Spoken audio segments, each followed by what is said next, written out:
কোন কাননের ফুল গো তুমি? হ্যাঁ, আজকাল যে শাবনূরকে দেখা যাচ্ছে তাকে দেখে অনেকে চিনতেই পারছেন না। সাদা পোশাক, মাথায় ঘোমটা, কানে দুল, চোখে গাঢ় কাজল, দেখলেই মনে হবে ইন্ডিয়ান তামিল সিনেমার কোনো নায়িকা।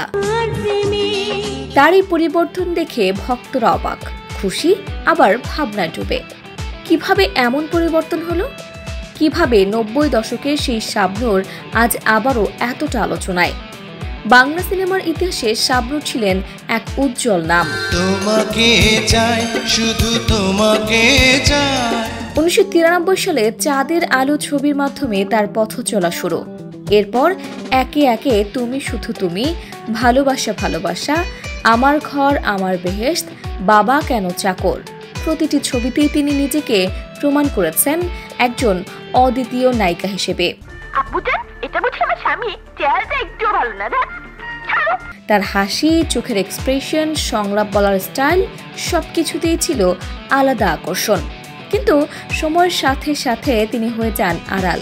ফিটনেস সমস্যা, পারিবারিক ব্যস্ততা, ব্যক্তিগত জীবন নিয়ে নানা সমালোচনা তাকে অনেকটাই চুপ করে দিয়েছিল। অনেকেই বলেছিলেন শাবনূর আর ফিরবেন না আগের সেই রূপে। কিন্তু হঠাৎ করেই তার টিকটক ভিডিও ও ফেসবুক পোস্টগুলো দেখেই চমকে উঠছে সবাই। একজন মন্তব্য করেছেন, মনে হচ্ছে তামিল সিনেমার নায়িকা কোনো।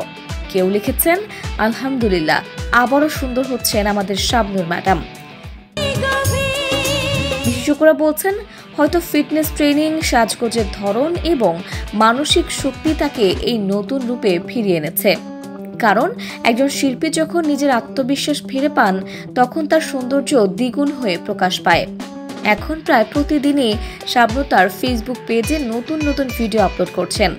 সব মিলিয়ে তার এই নতুন রূপ ভক্তদের মনে এনে দিয়েছে এক ধরনের আনন্দ, আর ফিরিয়ে দিয়েছে সোনালী দিনের সেই মিষ্টি স্মৃতি। বিনোদন ডেস্ক, অপরাজয়া।